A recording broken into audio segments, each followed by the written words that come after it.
Okay, let's see if this works. We've been having trouble with Zoom, as you can tell. I don't know why, but if Zoom keeps on popping up, I'll keep on trying to tell it we don't want it to pop up anymore.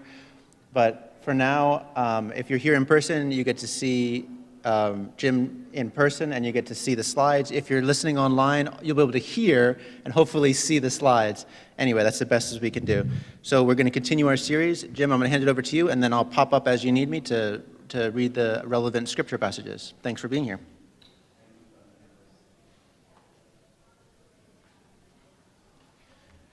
Well, good morning.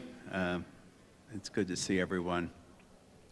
So, as Christians, we are taught and believe that Jesus suffered and died to redeem our sins and to reconcile humanity once more to God. In Christian theology, human beings were separated from God because of sin, and Jesus' suffering and death is understood as a sacrifice that atones for sin, restoring the broken relationship between God and humanity. So, this revealed truth lies at the heart of our Christian faith, and it's the reason Jesus was sent into the world to live among us. Jesus was the final and perfect sacrifice. All by way of background to what we're going to talk about the next 2 weeks. Our scriptures, both the Old Testament prophecies and the New Testament, describe in great detail the events of Holy Week, and especially focusing on the arrest of Jesus, the betrayal of Jesus, the suffering of Jesus, and some of the events, again, that are described in the Gospels, and finally ending up in the way of the cross and the crucifixion. But while the events described in the words of the Gospels are powerful and graphic, and we'll hear Father Nicholas read some of those events in the Gospels, and they're meant to inspire devotion, an understanding of each part of the narrative that leads ultimately to the death of Christ on the cross and what we call the Passion. But we must keep in mind, and this is important, and is a challenge to the artist, that while the descriptions are brutal, and while the descriptions do focus on the suffering of Jesus, a key Christian belief is that Jesus accepted death willingly, and that his death is not simply a tragedy, but a deliberate act of love and redemption. And that is the challenge for the artists, to depict not only the brutality and the suffering, but also to show the resignation and the acceptance of Jesus, because, as I said, this is an act of love and redemption. So I want you to think about that as you look at these images, that sort of balance the artists are trying to strike between those two realities.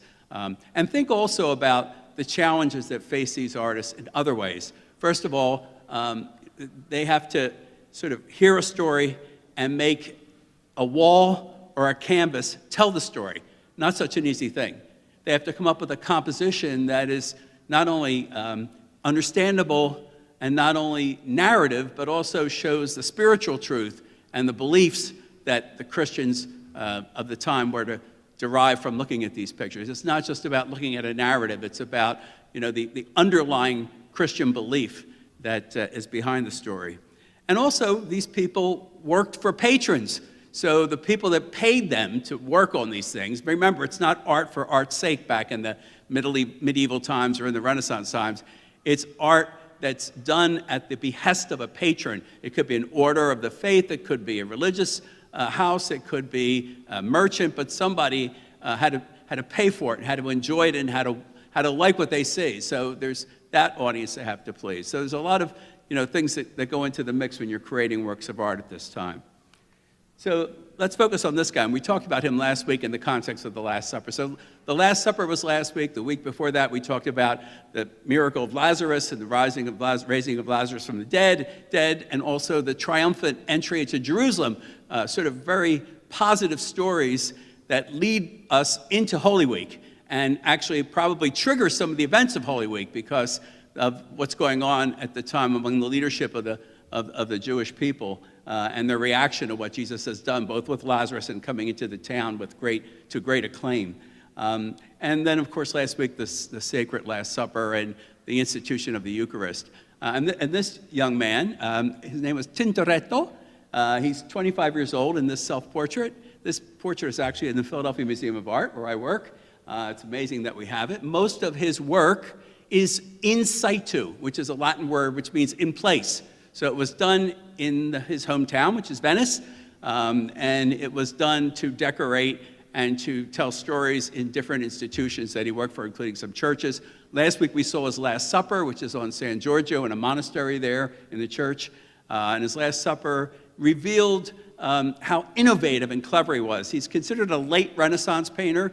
When you think of Renaissance, you think of the big three, Leonardo, Michelangelo, and Raphael. Tintoretto's a little later, next generation.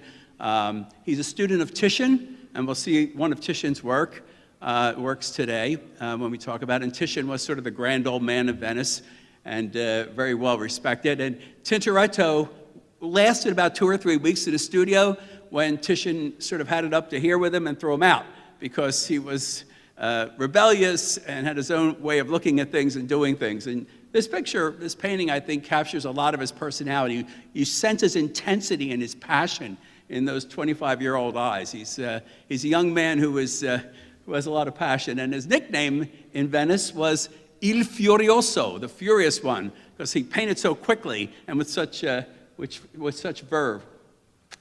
He was way too wild and improvisatory to really develop a real following until he got an incredible commission, which was to decorate the inside of the Scuola San Rocco. And we'll talk about that in a few minutes. And that is an incredible building in Venice. It was built for a confraternity. And Italy during the Middle Ages and the Renaissance had these confraternities, groups of people, typically men, who meet together and do good works. And this confraternity of San Rocco was established to do good works, and they had this beautiful building, and they wanted an artist to decorate it. And they had a contest, and they said to the artists of Venice, we will award this commission, which was a lot of work and a lot of money, to whoever pleases us the most. And Tintoretto, being the sort of clever young man that he was, bribed his way into the building, which was undecorated at the time, got access to the ceiling of the main room, and actually painted an image of San Rocco, who was the patron saint of this confraternity. And that won him the commission. It ticked off everybody else in town who was an artist. It was, sort of forced out of the competition, but it did establish him as an enormously important painter. And he painted the inside of that building for 20 years of his life. You can also see some of his works in the Palace of the Doge, the head of the Republic of Venice, but the Scuola San Rocco is where his work comes out, and that tells the entire story of the life of Mary and the life of Christ. You're going to be tempted to say, well, this is similar to what we talked about in 1303 to 1305, the Scrovini Chapel with Giotto, but it's not. I mean, this young man is improvisatory, he's clever, he's looking to break with traditions, to be novel and new, and to sort of put a different view on things. He's breaking a little bit from the traditional Renaissance ideals of balance and symmetry, some of the things you saw last week, which he did with the Last Supper, and he's really brilliant at that. So, with that, the Agony in the Garden.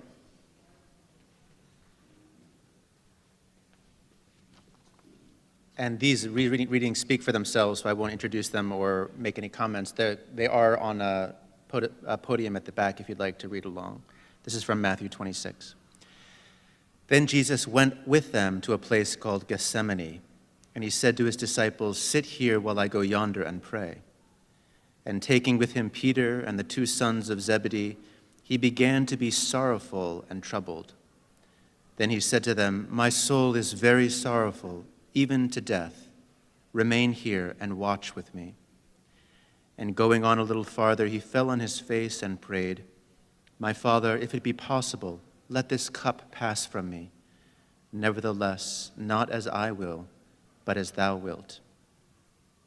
And he came to the disciples and found them sleeping. And he said to Peter, "So could you not watch with me 1 hour? Watch and pray that you may not enter into temptation. The spirit indeed is willing, but the flesh is weak." Again, for the second time, he went away and prayed, "My Father, if this cannot pass unless I drink it, thy will be done." And again he came and found them sleeping, for their eyes were heavy. So leaving them again, he went away and prayed for the 3rd time, saying the same words.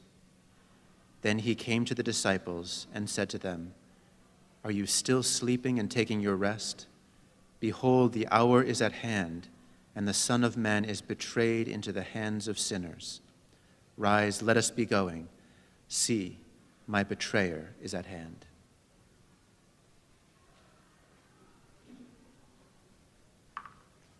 Thank you, Father Nicholas. Really powerful passage. So, whoops. What do we see here? We see two versions of this by Tintoretto, one on the left emphasizing the agony of Jesus and the suffering of Jesus in this moment, right?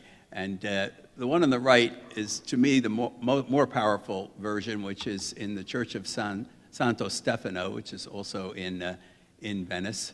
And you see the moment where Jesus is praying, "Father, let the cup pass," and an angel from heaven comes down, illuminates Jesus with divine light, and basically says, offers him the cup, and Jesus accepts that that the will of the Father be done. Jesus is literally pushed to the edge of the painting. He's surrounded by darkness, except this sort of heavenly light is illuminating his face. He's not central to the work. He's not in the middle of the work. He's actually on the periphery of the work. This is not a serene prayer moment. It's a moment of isolation and abandonment, and the apostles are nearby but separated from Jesus.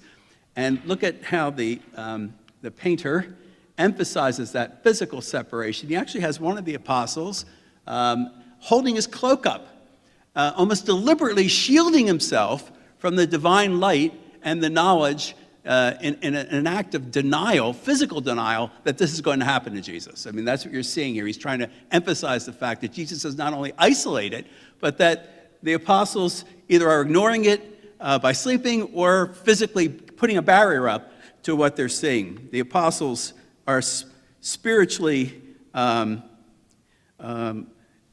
sleeping and not awake during this moment of Christ's agony. It's a deliberate sort of refusal to witness, and that cloak is a symbol of that. Tintoretto organizes the painting along these violent sort of diagonals. The landscape slopes, the trees tilt, the light rakes across the scene very dramatically. The visual instability reflects Jesus' inner turmoil. The light he uses creates a sense of restlessness as it sort of breaks across the body of Jesus. And the offering of the chalice appears almost as if heaven is intruding on this moment where Jesus is suffering and praying. The one on the left is a depiction that speaks to us in this way.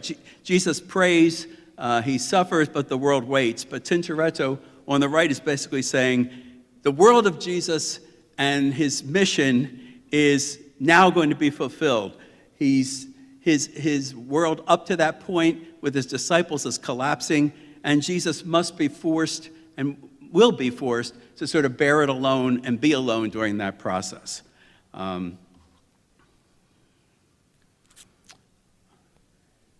right. Father Nicholas.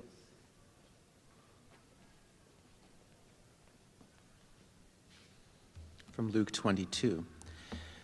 While he was still speaking, there came a crowd, and the man called Judas, one of the 12, was leading them.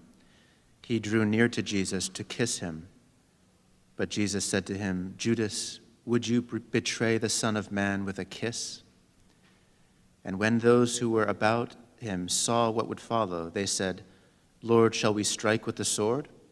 And one of them struck the slave of the high priest and cut off his right ear. But Jesus said, "No more of this." And he touched his ear and healed him. Then Jesus said to the chief priests and officers of the temple and elders who had come out against him, "Have you come out as against a robber with swords and clubs? When I was with you day after day in the temple, you did not lay hands on me. But this is your hour and the power of darkness."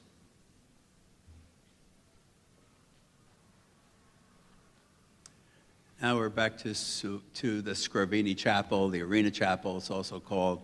And this is Giotto, 1303, 1305, and his depiction of the moment where Judas is betraying Christ in the Garden of Gethsemane. This is one of the most psychologically intense images in the whole cycle of the frescoes, and it depicts the exact moment of betrayal that's described in the gospel, where Jesus is identified by Judas with a kiss, and then, of course, the arresting officers, as you can see, this one sort of pointing it out. This is the guy pointing at Jesus.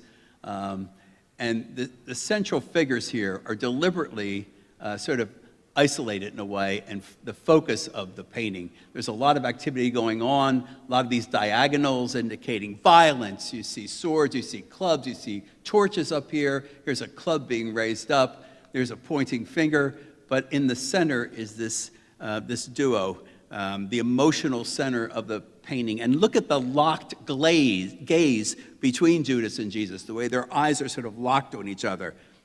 Also, look at the way Judas enfolds Jesus in that yellow cloth, that yellow cloak he's got on. He sort of engulfs him and enfolds him, almost symbolizing the evil that's about to take over and take Jesus into suffering. Jesus, of course, has his signature color. He's got a blue mantle and a red, blue for, of course, divine light, and red for suffering. And I wonder if this is the start of the idea of the color yellow symbolizing betrayal. When I was a young person, people would say someone was a yellow-bellied coward, right? It was a color that was associated with things that were negative. And in the Middle Ages, that was no different. That's intentionally very yellow, and it's done on purpose. Giotto compresses the action. He creates this sense of a crowd behind, and it creates, as I said, these violent diagonals to indicate motion. Here you see a haloed figure. Here's a haloed figure. This is Peter cutting off the ear of the servant of the high priest. Right here you see him actively doing that. But Jesus is still. Jesus is serene. He retains his composure. He meets Judas's eye with courage and with resignation. And so I think that is the moment that Giotto is trying to emphasize, is this idea that Jesus is accepting what's about to happen. He's resigned to what's about to happen. Look at the face of Judas. He's almost intentionally brutish looking. This is a typical thing in medieval painting. If someone is evil, they paint them to look like an animal. They give them sort of an animal face, and there's a little bit of that in Judas's face, this expression, and his lips all puckered up. As with the other scenes in Scrovini, Giotto breaks from the standard medieval image of religious paintings, which shows, sort of scenes symbolically. He's doing something new. He's showing real human emotion. He's showing a crowded physical space. He's showing solid, weighty figures and a psychological interaction, right? He's showing this one moment of interaction. Here you see a close-up of the ear being struck off. Here's a close-up of Jesus and Judas. You can see Judas has sort of a 5 o'clock shadow here, which is sort of interesting, very realistic. And, of course, Jesus' halo and Peter's halo. The face of Jesus is calm. Jesus is resigned. We see Jesus' divine beauty versus the sinful, brutish ugliness of a man cruelly set on doing evil. And the cloak of Judas enfolds Jesus, suggesting Christ cannot escape his destiny.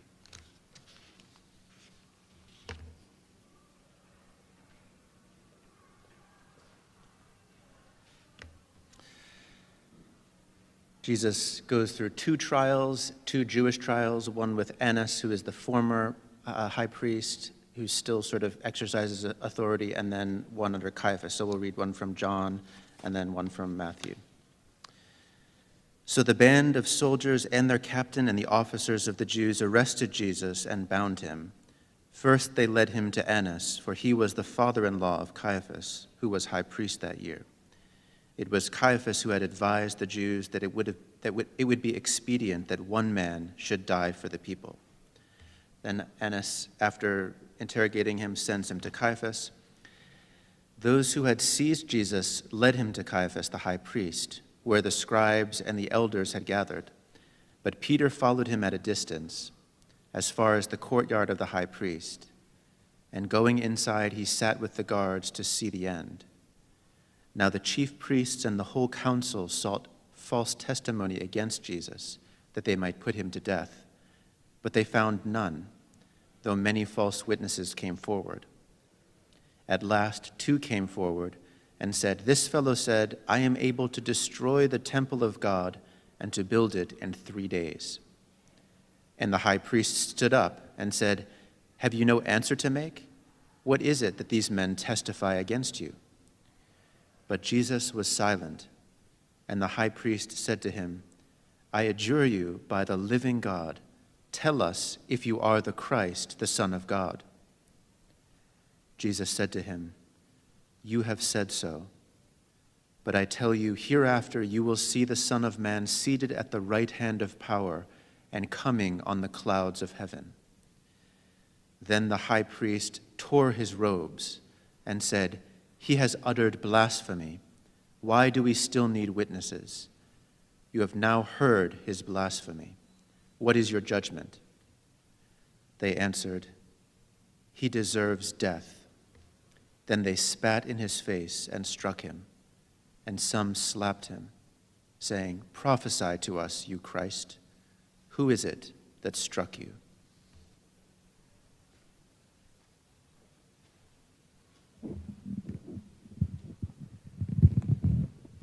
With this painting, I've taken you ahead about 300 years from the last painting you looked at, and you could see it's a much more naturalistic depiction of the scene, beautifully read by Father Nicholas just now. And you could, as you looked at it, listen to the words, this tense moment where the high priest says, I abjure you, are you the Son of God? And this is that moment he's trying to capture, asking that question.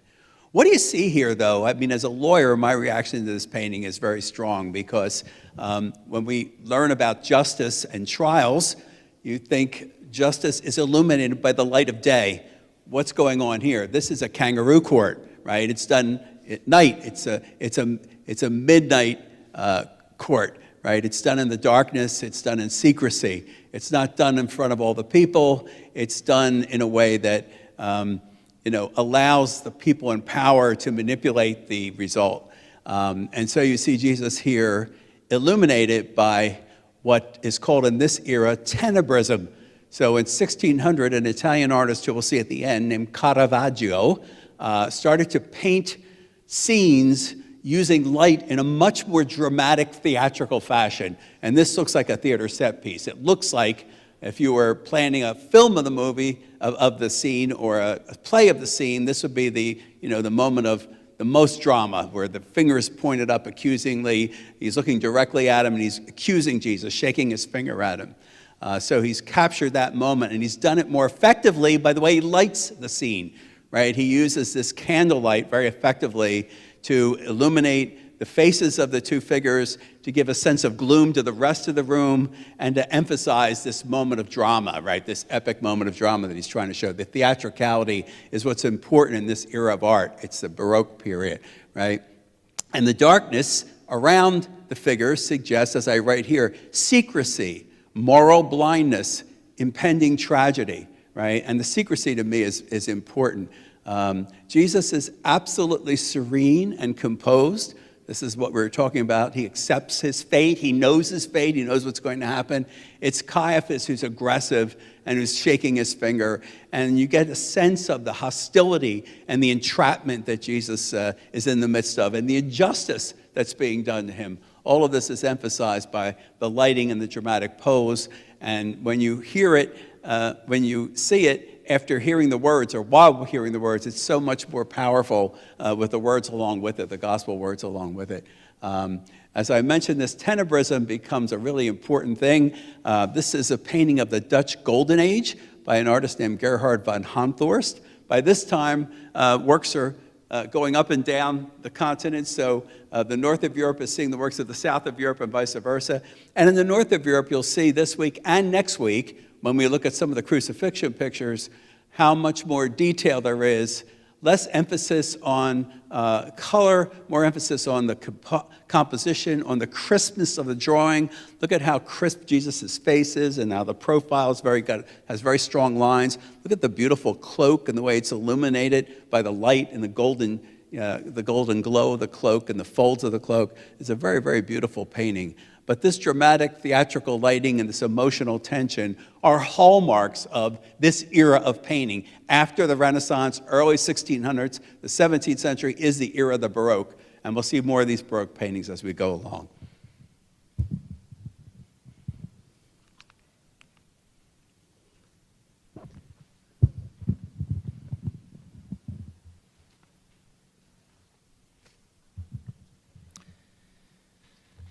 Then the soldiers of the governor took Jesus into the praetorium, and they gathered the whole battalion before him, and they stripped him and put a scarlet robe upon him, and plaiting a crown of thorns, they put it on his head, and put a reed in his right hand, and kneeling before him, they mocked him, saying, "Hail, King of the Jews!"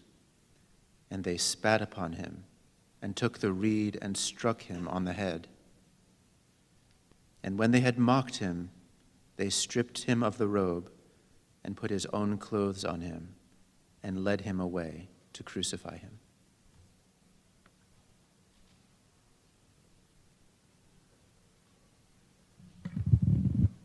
So this is a painting that's actually an altarpiece. It's not a painting meant to decorate a house or something. It's an altarpiece. It's painted on wood. It's done by the Italian artist Titian, and it's in the Louvre. So this is where I saw it.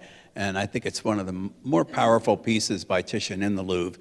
And Titian was an incredibly prolific artist. He lived till his late 80s. He died of the plague. He's a Venetian, but he paints all over Europe. And he paints for some of the crowned heads and other people. This was painted for a church. And it's an altarpiece, meaning in those days, and I think I mentioned this before, works of art many times in churches where in the front of the church, the altar at that time forced the priest, the celebrant, to have his back to the people. So what drew people's eyes to the front of the church and to the ceremony was a huge altarpiece. And this is a very, very large piece. You can't really appreciate it in a slide how very large it is and how powerful it is because it's so large. This is also the height of the Renaissance, right? This is the era of Michelangelo and Raphael. It's 1542. Titian is the chief Renaissance painter in Venice. He trains generations of painters. Giorgione, Veronese, Tintoretto all learned from Titian, so he is an important painter of that era. And what he's doing is showing you some of the highlights of what's important to the Renaissance. So what's your impression when you look at this painting? How much physicality there is, right? There's a lot of flesh showing, and that flesh is twisted, it's contorted. You can see the muscular nature of the arms and the back, and look at the ribs. Same thing with the arms here and the arms here. He's trying to capture the physicality of this event and how much effort goes into these men torturing Christ, right? Christ is clearly at the center of this painting, right? And his body is twisted as well. Look at the way his legs are twisted because he's under stress and he's being pressed down with their rods and the crown of thorns that's on his head. So it's a very physical painting. It's trying to emphasize the brutality of the action and the muscular energy that it takes to sort of press his crown down to torture this man. And Jesus is in the midst of this. He's bearing it as he must. And you can't see this too well, but up here, you see, if you look closely, here it is. See Tiberius up here? I couldn't get it into the slide, but there's actually a bust, a marble bust of the emperor at the time, Tiberius, up at the top, sort of looking down very calmly. This is the essence of the Renaissance too, classicism, right? Titian is calling us back to ancient Rome and ancient Greece, which is the inspiration for these figures, right? What the Renaissance artists do is they look at ancient Rome and ancient Greece, they look at the human anatomy, again, being important, and they're emphasizing their life studies, their mastery of the human form, their understanding of anatomy, musculature, how bodies work and how bodies contort and this kind of thing. So all this is part of this. I also love the light that is reflecting on the bald man's head. I mean, it's such a touch of realism. It's a very, very powerful piece, and it has an intensity that most altar pieces don't have. They're usually placid. things like the resurrection or something grand and monumental, but this is very brutal and dramatic, and it has a lot of savagery and intensity to it, which I think must have been a very powerful thing to look at in the front of the church as you walked in. So this is in the Louvre. It's definitely worth seeing if you go to the Louvre, and it's by Titian. And next we're going to look at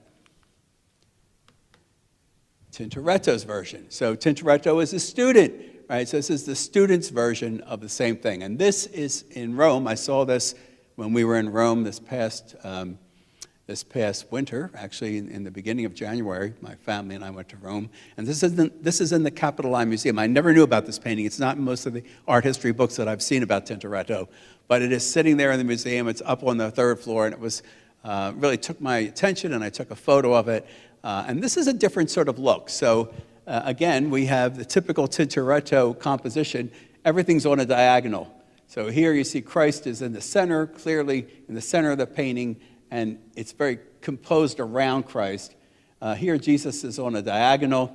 And the figures, unlike the prior picture, they aren't emphasizing the muscular nature of the figures or the intensity of it. It's almost like a dance of death around Jesus. This idea that Jesus is surrounded by evil, right? And the rods that are being held here, and his cloak that's being opened up. This is another device that you'll see Tintoretto using, this idea of the cloak around Christ, almost as if revealing him in the center of the painting.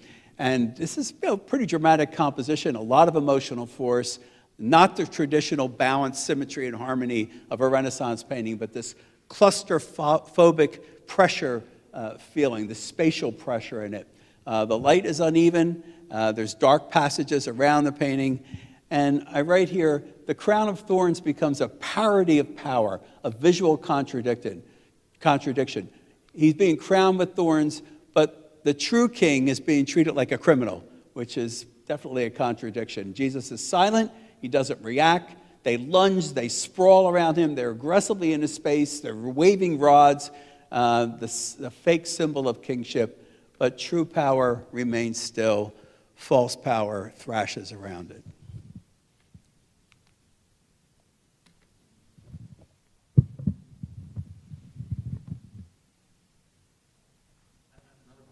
This is Pilate at Jehoram. I'm just going to launch right into this. So this is Tintoretto's version of a scene that's called, in Latin, Ecce Homo, behold the man. So what's going on here? So this is after the trial before the Sanhedrin. Jesus is taken before Pilate because the Sanhedrin can't pass the death sentence because Rome is still in charge. So they take Jesus to Pontius Pilate, and you know the story about Pilate. He's ambiguous about it. He doesn't feel strongly that Jesus is a threat, but he's being pressured by the Jewish leadership to put Jesus to death. Remember, Pilate's wife whispers to him that she's had a dream, and she asks him to wash his hands, and he symbolically washes his hands. But then he presents Jesus to the crowd along with another criminal, proven criminal, named Barabbas, and gives them a choice. Do you want me to release Jesus or Barabbas? But as he comes out, as Jesus is presented to the crowd, what Pilate says in Latin is Ecce Homo, behold the man. And that's the scene you see Tintoretto painting here. This is in the Scuola San Rocco. And what you see is the artist actually using the architecture of the building. So this is in a section of the building that has a pediment here, a doorway underneath, and this is above the doorway. So it's a scene that's sort of painted into and fitting into the architecture, which is a little bit of a challenge. Again, it's very cinematic. It's a scene that feels like a presentation. There's Pilate depicted in this rose-colored gown, gesturing towards Jesus. And Jesus is almost on display. The cloak that's around him is opened up, showing his body. And Tintoretto spends a lot of effort depicting the suffering and the evidence of that suffering on the body, right? You see blood, you see deep gouges in him, you see the crown of thorns, a bit of a halo around his head indicating his divinity. Jesus has been scourged, he's been crowned with thorns, his hands and feet are bound, his body is sort of elongated, bloodied, abused. He looks very fragile. His pale flesh contrasts with the dark figures and with the clothes around him. But it's the physicality of his body that Tintoretto was emphasizing. And as he's being sort of unveiled, exposed to the crowd. And there's Pilate, of course, in the center saying, "Behold the man." And in a few minutes he's going to say, "Who should I release to you? Jesus, the so-called King of the Jews, or Barabbas?" And of course they say, "Crucify Jesus." So he's being exposed as the sacrifice, unveiled to the crowd, and the crowd is going to be sort of mad for his crucifixion. This is about light as well, not quite as dramatic as the tenebrism you see later in that Dutch painting where they use candlelight to such great effect, but there is light used here to rake across the supine body. You can see the light effects here on the cloth and across Jesus' body. There's darkness back here, but Jesus is exposed to that light. They're in the shadows. And this is reminding us of the blood that Jesus has already shed for our sins. And it becomes this idea of, behold, not only Jesus, but all human suffering. Jesus is not only divine, but the very image of human vulnerability, right? So we're put in a position to identify with the suffering that he's going through at this point.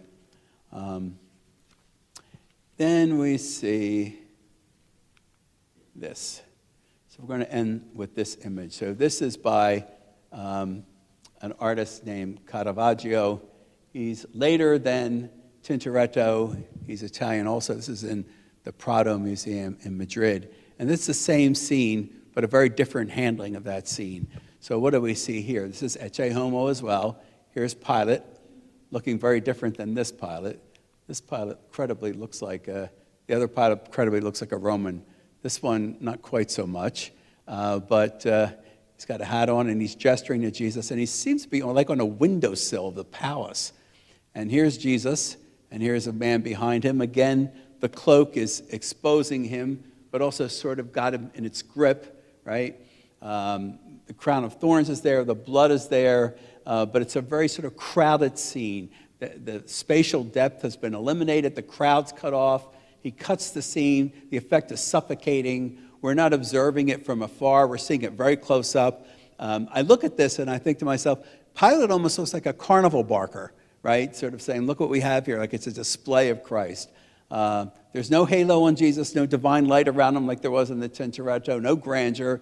It's his stillness and his composure in the midst of this aggression and this pain that really makes him different and sets him apart. The soldier's grip is sort of intimate. Look at how tightly his fists are gripped as they grab his cloth. And, you know, you see the humiliation of Jesus and this idea of, history is happening right now before us. We're sort of watching this. We're the crowd that Pilate is gesturing to. And look at Pilate's face. He's sort of ambiguous, right? He's not sort of triumphant. He's ambiguous.